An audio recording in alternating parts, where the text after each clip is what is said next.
Just as the somber atmosphere of the funeral seemed sacrosanct, my phone buzzed with an infuriating email from my despised sister-in-law. "Take care of the credit card payment, will you? We're family after all, right?" She had stolen my credit card and was lavishly using it for a trip with her lover. My sister-in-law is blissfully unaware of the situation she's in now. "You're going to be wanted by the police." Huh? No way. I don't believe it. Impossible. She scoffed with a snort, but I decided it was time to carefully teach her the harsh truth. "I'll make sure you regret what you've done. My name is Sarah, and I'm 32 years old. I envisioned a tranquil married life as peaceful as a quiet lake. My husband Tim is 3 years older than me, with a charm like a film's leading man. We met at work, where he was always surrounded by people, earning their respect with his sincerity and dedicated work ethic. At home, he was like the sun to me, always warmly supporting me, putting family first with a kind heart. As a husband, he deeply understood my innermost feelings, sharing both joy and troubles, committed to overcoming them together. His smile was like a lighthouse brightening my world. And his parents were also a warm family to me. Having lost my father at a young age and with my mother in a prolonged battle with illness, my in-laws were like true parents to me. Becoming a part of their family was a joy beyond measure, and I would spare no effort for them. In our blissful married life, there was but one dark cloud: my sister-in-law. Our family maintained perfect harmony between my husband and his parents, but she was the exception. From the day of our wedding, she had not hidden her hostility towards me. Her harassment became a part of everyday life, casting a shadow over my heart. She was like a model in a flamboyant fashion show. Always with the latest brand name bag, she would boast, "Look at this. Isn't this new Louis Vuitton adorable?" And then she'd turn to me, oozing superiority, "What brand do you like?" Her words always seemed to look down on me. "Never got a gift from a guy? Really? That's unbelievable." Her malicious behavior gradually eroded my spirit. At first, I thought it stemmed from jealousy over her brother, but the truth was deeper. She despised my plainness, unable to accept me as her high-achieving brother's wife.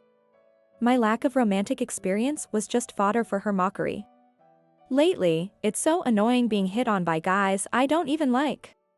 "You wouldn't know, would you? Probably a waste even asking." Her harassment escalated with each day, and my peaceful days turned into ones filled with dread of her shadow. The monthly dinners hosted by my in-laws were supposed to deepen family ties, but for me, they were a battleground with my sister-in-law. These gatherings always turned into her showtime, brimming with bragging about the tastiest restaurants and tales of being flirted with in town. Her husband, too plain and too kind, only made her sharp personality stand out more. Once, when I brought a homemade dish, she disparaged it, ruining the mood. "This is awful." While my husband and in-laws tried to console me, she stubbornly refused to say it was delicious.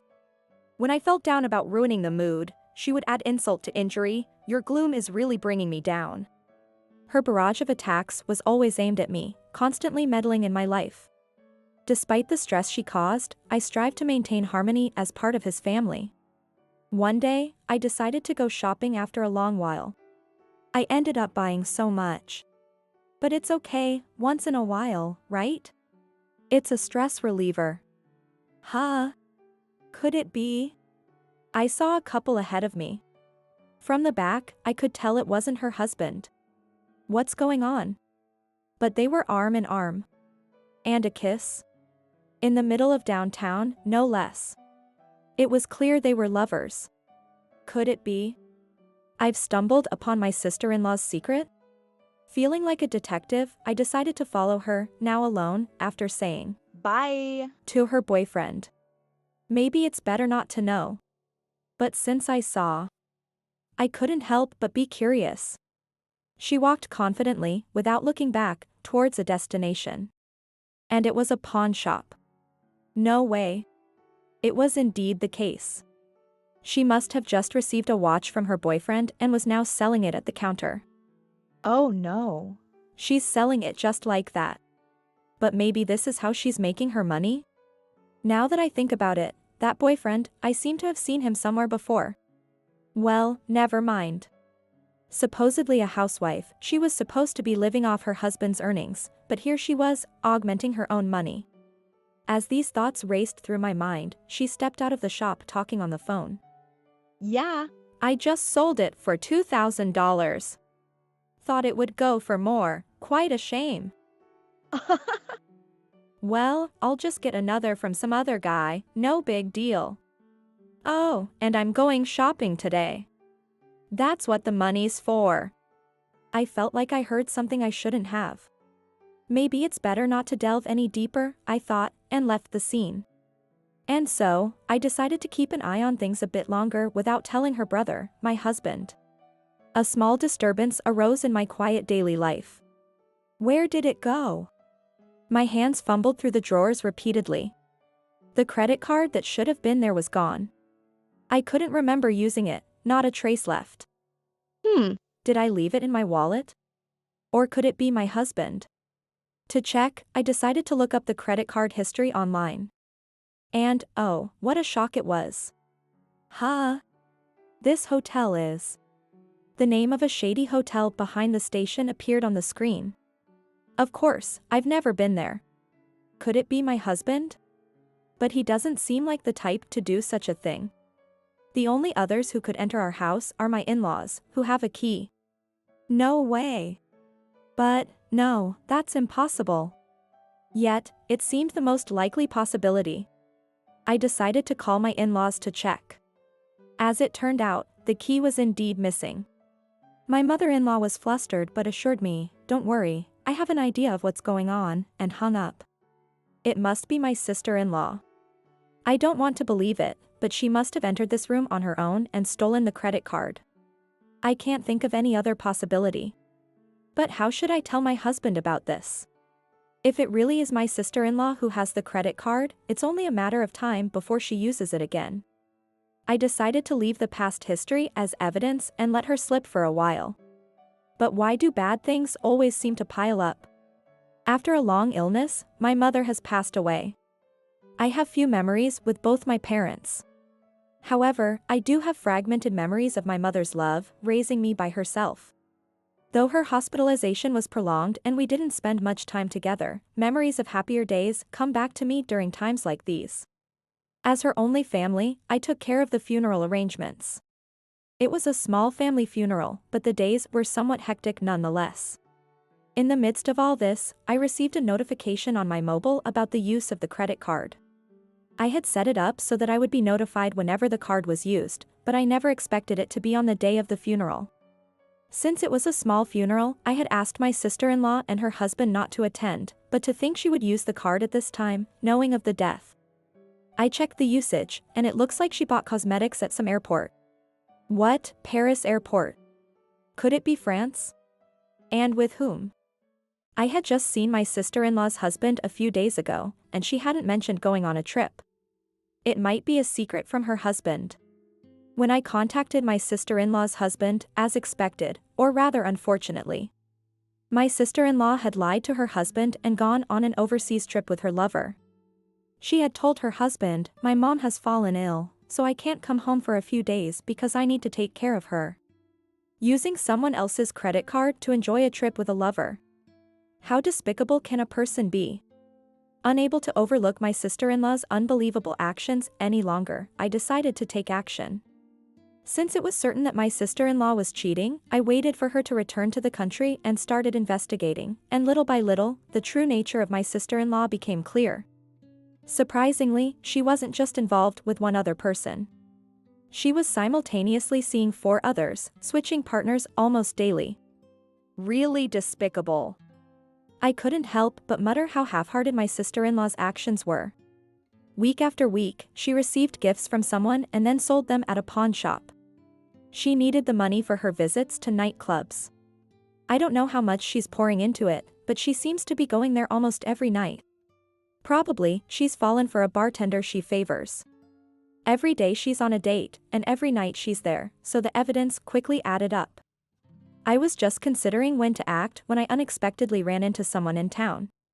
My sister-in-law's boyfriend at that time, and he was a classmate from my high school. That's why I felt I had seen him somewhere before. I entered a cafe with him and questioned him about his relationship with my sister-in-law. And he revealed the full extent of her misdeeds to me. He showed me the love messages she had sent him. They were part of her cunning plan. She always talked about our future together. Plans to build a house, names for our kids, dreams for our old age. He also handed me letters and photos she had sent him and a tape with her voice recorded on it.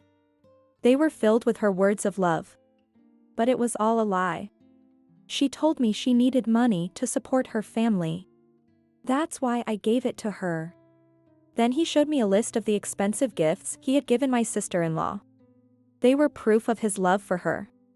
But she had sold them at pawn shops and was living a life of luxury. She told me our love would last forever. But it was all a lie. Hearing his story, my anger towards my sister-in-law surged. She had been exploiting his genuine love. He was deeply hurt. Resolved, I called my sister-in-law. Hey, do you know anything about my credit card? I started with a light jab. Why are you asking me? I wouldn't know. As expected. Actually, the spare key I left with Mil has gone missing. You have it, don't you? I told you, I don't know. No need to lie. I know everything. What do you mean, what do you know? She seemed to start panicking a bit. You went on a trip with my credit card, didn't you? With someone other than your husband. She was at a loss for words, probably trying to figure out how to respond. How do you know that? Well, it doesn't matter. It's not cheating, it's just a relationship. A relationship. A relationship? You mean a romantic relationship? No, it's just a friendship.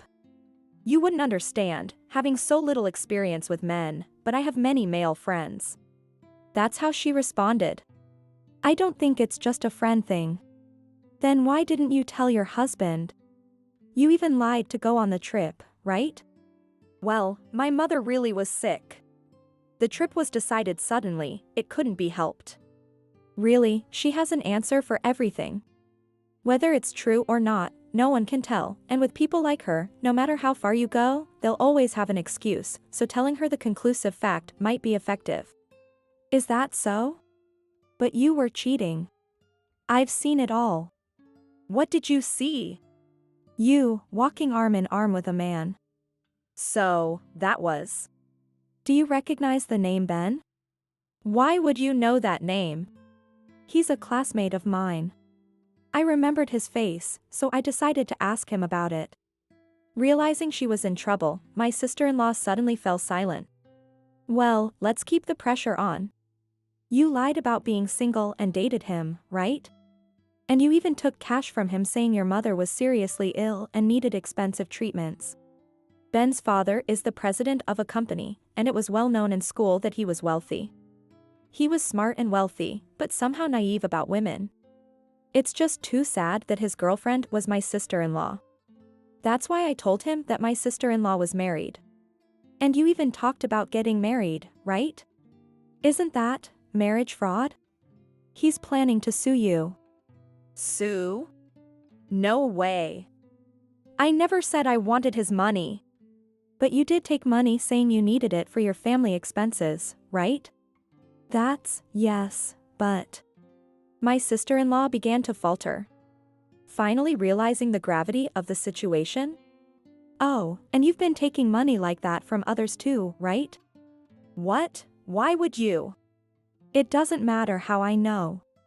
More importantly, do you realize you could be wanted by the police? Wanted? Why would I be? Oh dear, you didn't know? No. That's a lie, impossible. What do you mean? My sister-in-law was beyond flustered, completely panicked.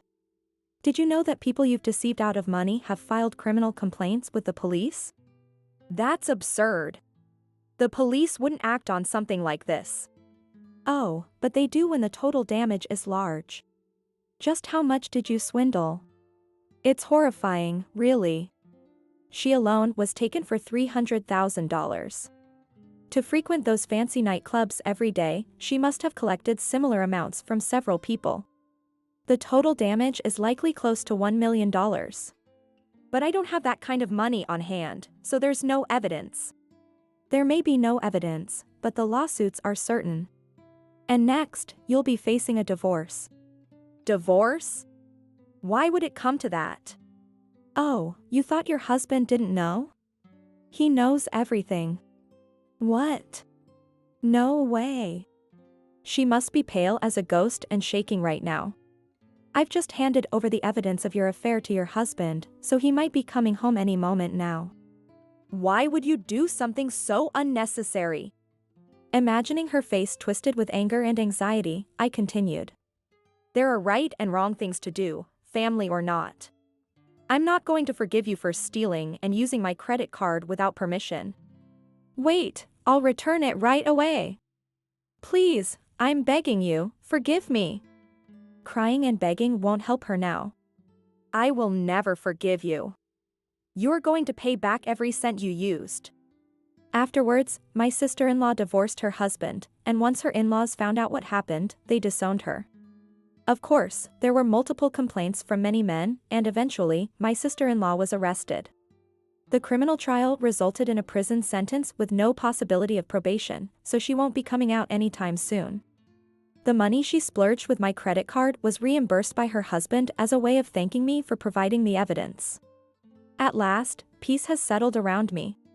My husband recently got promoted, and his salary increased. And now, a little life has come to us. When we told my in-laws about this wonderful news, they cried tears of joy. As my belly grows day by day, I find it dear, and when I talk to it, a little kick comes in response. So cute. See, it responded. My husband leaned his ear against my belly, listening to that tiny world with a smile. We held hands, laughed together, and envisioned a future filled with hope and love.